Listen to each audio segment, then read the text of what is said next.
है, बुक में ही है, एनसीईआरटी में ही है। क्या अगर आपका एक फंक्शन कॉन्टिन्यूअस है और दूसरा फंक्शन कॉन्टिन्यूअस है तो उन दोनों का जो प्रोडक्ट होगा वो भी कॉन्टिन्यूअस होगा। इसी तरह से अगर यही चीज ये लिखा जाए sine x plus cos x या फिर sine x minus cos x और आपने ये दिखा दिया अलग अलग कि साइन एक्स और कॉस एक्स कॉन्टिन्यूअस है, तो उन दोनों का सम भी कॉन्टिन्यूअस होगा, उन दोनों का डिफरेंस भी कॉन्टिन्यूअस होगा। इसी तरह से कंपोजिशन ऑफ मैपिंग में भी अभी आपको आगे मिलेगा लास्ट के 4-5 क्वेश्चन।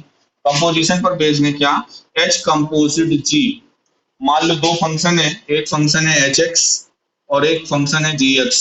तो अगर दोनों फंक्शन वो है कॉन्टिन्यूअस है तो इन दोनों का कंपोजिशन जब हम लेंगे यानी जी एच एक्स तो ये भी फंक्शन क्या कहलाएगा, कॉन्टिन्यूअस कहलाएगा। जैसे दो फंक्शन का कंपोजिशन फॉर्म, जैसे लास्ट के आप 3-4 क्वेश्चन देखोगे 31, 32, 33, 34, तो ये कंपोजिशन बेस्ड ही रहेगा। ओके, तो और कोई क्वेश्चन रिंकी या और कोई किसी का भी? Question number 30, find the values of A and B. चलिए देखते हैं। बाकी लोग लगाते नहीं हो क्या, सिर्फ रिंकी लगाती है? क्यों विवेक, साहिल, कर्णिका बेटा? अरे भैया तो जो पीछे वो पीछे रहने दो, उसको आप बाकी के डेज में कवर करो। जो रेगुलर चल रहा है, जो क्लास में चल रहा है, उसको आप साथ में लेके चलो। पता नहीं कैसे आप लोग पढ़ाई कर लेते हो इस तरह से, मुझे तो समझ में नहीं आता। खैर, find the values of A and B such that the function defined by F X equals to, question number 30 है। ये डिफाइंड किस तरह से है, एफ एक्स इक्वल्स टू 5, यहाँ पे हो जाएगा एक्स ए या ए एक्स प्लस बी और लास्ट में है 21। 5 कब होगा, whenever x is smaller than और इक्वल टू 2। ये कब होगा, whenever x is greater than 2 but less than 10। और ये कब होगा, whenever x is greater than और इक्वल टू 10। देखिए ये फंक्शन कॉन्टिन्यूअस दिया हुआ है।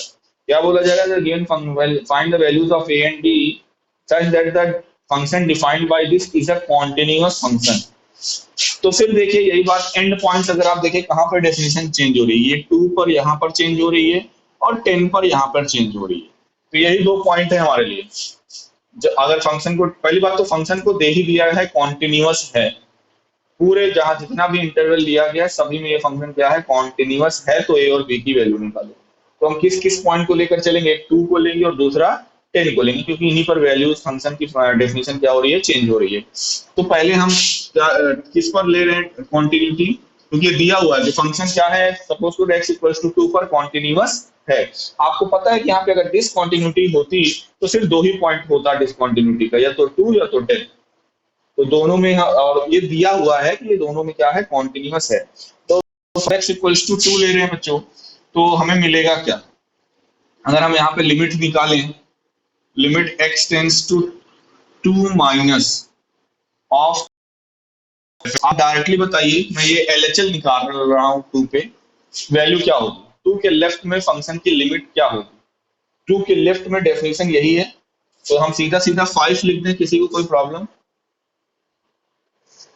अब जरा RHL को देखिए, limit x tends to 2 plus fx, ये हो जाएगा लिमिट h टेंस टू 0 और f ऑफ x की जगह पे क्या हो जाएगा 2 प्लस h, मतलब जहां जहां x है वहां वहां आप क्या करिए 2 प्लस h रख दीजिए। तो a और x की जगह पे क्या 2 plus h plus b, limit apply कर दो, h की जगह पे 0 पुट कर दो बच्चों, तो ये 2a प्लस b आएगा कि नहीं। और अब मैं आपसे ये पूछूं f ऑफ 2 यानी फंक्शन की वैल्यू, तो x आप इक्वल्स टू 2 किसमें ले सकते हो, पहले वाले में ले सकते हो कि नहीं, इक्वलिटी यहीं पे तो लगी हुई है। तो यहाँ पर f ऑफ 2 की वैल्यू भी 5 है। अब क्योंकि फंक्शन कॉन्टिन्यूअस है, क्या फंक्शन क्या है, कॉन्टिन्यूअस है, तो आपको पता है कि LHL और RHL इक्वल है। Since the function is continuous at x equals to 2, this will implies that 2a plus b is equals to 5, equation number 1। इसमें किसी कोई प्रॉब्लम? क्योंकि आपको पता है कि जब फंक्शन कॉन्टिन्यूअस होता है तो एलएचएल और आरएचएल और एफ ऑफ ए ये बराबर होते हैं। तो एलएचएल और आरएचएल जब आप बराबर करो, क्योंकि एलएचएल और एफ ऑफ ए दोनों तो 5 ही है, तो एलएचएल अगर 5 है तो आरएचएल को भी 5 होना पड़ेगा। But RHL 2a plus B है, तो यहाँ से हमें मिल जाएगा 2a plus B must be equals to 5, equation number 1। अब आते हैं सेकंड केस में। अभी हमने 2 पे कॉन्टिन्यूटी लेकर एक इक्वेशन जनरेट किया। अब x इक्वल्स टू 10 पर ले लेते हैं, क्योंकि 10 पर भी फंक्शन की डेफिनेशन फ्लक्चुएट हो रही है, मतलब बदल रही है। At x equals to 10 LHL निकालते हैं, limit x tends to 10 minus of fx, तो ये हो जाएगा limit h tends to 0 f of x की जगह पे पुट करेंगे 10 माइनस h, तो ये हो जाएगा लिमिट h टेंस टू 0। कौन सी डेफिनेशन लगेगी, दूसरी या तीसरी? लेस देन 10, दूसरी। ये हो जाएगा a और x की जगह पे पुट करेंगे 10 minus h plus b, limit apply कर दीजिए, h की जगह पे 0 पुट करेंगे तो ये आ जाएगा 10a प्लस b। तो LHL तो ये आ गया, RHL भी देख लीजिए, limit x tends to 10 plus of fx। इसको बच्चों डायरेक्टली हम 21 लिखने कोई प्रॉब्लम, क्योंकि 10 के राइट में वेरिएबल x तो है नहीं, तो 10 के राइट में लिमिट की वैल्यू 21 ही आनी है। और फिर वही चीज, क्योंकि x इक्वल्स टू 10 पर भी फंक्शन कॉन्टिन्यूअस है, तो यहाँ से हमें इक्वेशन क्या मिलेगी, 10a plus b equals to 21, equation number 2। और पहली इक्वेशन हमने निकाली थी 2a plus b equals to 5, ये हमारी पहली इक्वेशन थी। कोई दिक्कत? बस अब इसको सॉल्व करके आप a और b की वैल्यू निकाल लोगे, तो ये जाएगा 8a इक्वल्स टू 16, तो a की वैल्यू हो जाएगी 2। अब a की वैल्यू 2 आ गई, कहीं पे भी रख दो, b की वैल्यू आ जाएगी, चलो पहली इक्वेशन में आप a की वैल्यू 2 रख दो, तो हो जाएगा 4 प्लस b इक्वल्स टू 5, तो b इक्वल्स टू 1, यानी a की वैल्यू 2 आ गई, b की वैल्यू 1 आ गई। यही हो गया आपका आंसर। क्वेश्चन नंबर 30 खत्म। आया समझ कि नहीं? ओके, रख कर दें।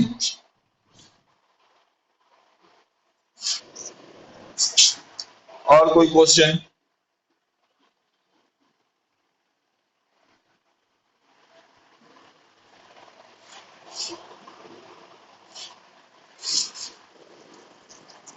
हाँ गुड, चलो कंपोजिट फंक्शन का देखते हैं। तो पहला ही फंक्शन हम ले रहे हैं, क्वेश्चन नंबर 31, और एक फंक्शन आपको दिया गया है क्या, cos x square.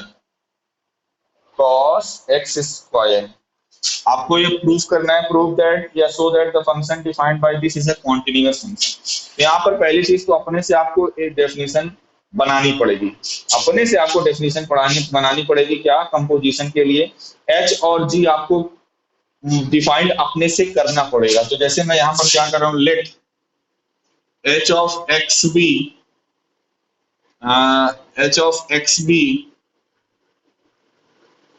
x square and g of x be cos x, then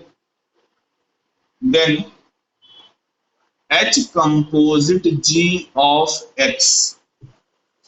अच्छा, अगर मैंने एच एक्स को एक्स स्क्वायर माना और जी एक्स को मैंने क्या माना, क्योंकि यहाँ पर आप ध्यान से देखिए दो फंक्शन है ना, एक एक्स स्क्वायर है और मतलब पॉलिनोमियल में है, और एक कॉस में है, तो मैंने अलग अलग कर लिया। और ऐसे यही आपको यहाँ पर सिलेक्ट करना है कि इसको ऐसे से अलग करिए कि जब आप इनका कंपोजिशन ले तो ये वही आना चाहिए। तो देखो जरा, इनका हम जब अगर कंपोजिशन ले रहे हैं तो आपको पता है एच, इसको पढ़ा कैसे जाता है, एच कंपोजिट जी ऐसे पढ़ा जाता है। क्या? एच कंपोजिट जी। और ये रिलेशन फंक्शन कंपोजिशन का था। और एच कंपोजिट जी कैसे काम करता है, ये हो जाता है जी एच एक्स। पढ़ा है कि नहीं ये चीज कहीं पर? तो यहां पर ये हो जाएगा जी एच एक्स। अब अगले स्टेप में देखिए, जी और एच एक्स को हमने डिफाइंड किया कैसे, एक्स स्क्वायर से, तो ये हो जाएगा जी एक्स स्क्वायर। अगले स्टेप में आप जी को, जी की डेफिनेशन लगानी है। जी हमने क्या माना है, जी एक्स हमारा है कॉस एक्स, जी एक्स क्या है, कॉस एक्स, और ये क्या है, जी एक्स स्क्वायर। अच्छा ये बताओ, जी एक्स अगर कॉस एक्स है और मैं पूछूं जी ऑफ 1, तो आप लिखोगे कॉस 1, यही लिखोगे कि नहीं?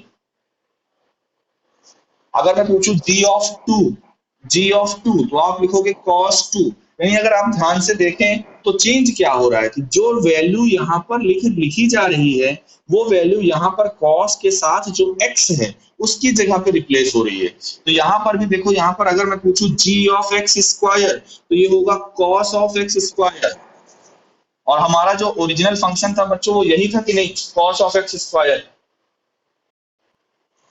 तो यानी हमने क्या किया कि ये कंपोजिशन आपको दिखा दिया। क्या आपको दो अलग अलग पार्ट्स में फंक्शन को बांटना है, एक को एच एक्स मान लोगे, एक को जी एक्स मान लोगे, और ऐसा आप मानोगे कि जब उनका कंपोजिशन ले तो वापस आपको ये एफ फंक्शन वापस आपको मिलना चाहिए।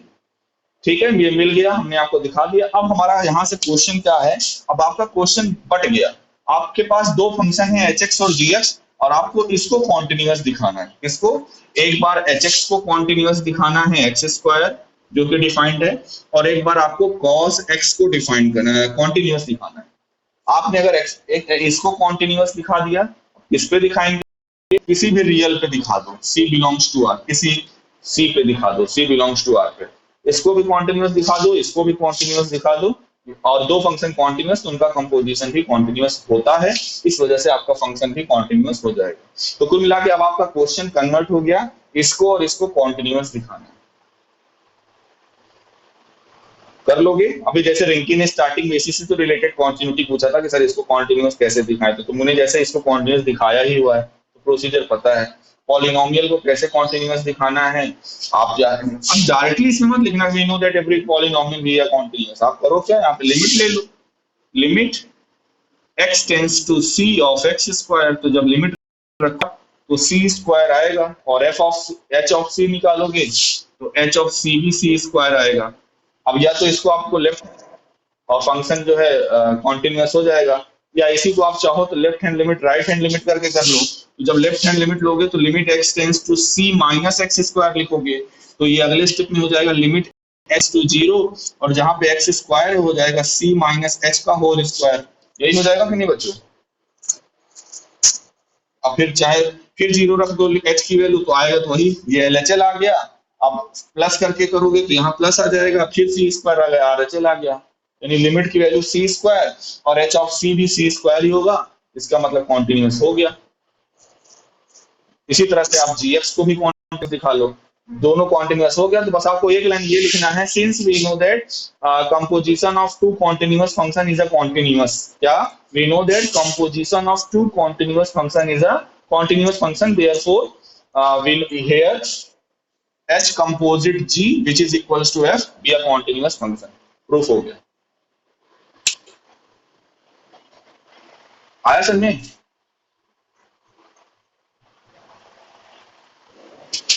तो आगे आपको बच्चों इसमें जो क्वेश्चन है लास्ट के दो तीन क्वेश्चन 32, 33, 34 ये इसी पर बेस्ड हैं।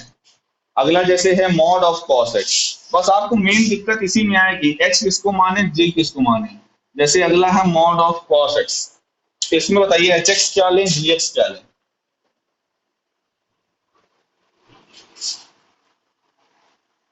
कि कंपोजिशन लेने पर यही मिले वापस। रिंकी अटेंडेंस ले लेना बेटा।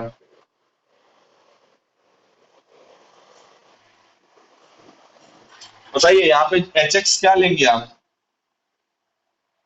मॉड एक्स या cos of mod x? Cos H x और जी एक्स, बताइए कोई बताए। अच्छा, एच एक्स को आपने लिया मॉड एक्स, तो जी एक्स को आप लोगे कॉस एक्स। अब देखो अगर आप कंपोजिशन लेते हो H composition G of X तो हो जाएगा जी एच एक्स, और ये हो जाएगा जी ऑफ मॉड एक्स। देखिए अगर अब आप करते हो और जी एक्स को आपने कॉस एक्स लिखा है तो जानते हो ये क्या होगा, ये होगा कॉस मॉड एक्स। क्या आपका क्वेश्चन यही है? इसका मतलब आपने गलत बताया, उल्टा कर दो। हाँ, एच एक्स होगा आपका कॉस एक्स और जी एक्स आपका होगा मॉड एक्स। ठीक है, तब ये हो जाएगा, ये वाला तो गलत हो गया, तब ये क्या हो जाएगा आपका एच कंपोजिशन जी जब लोगे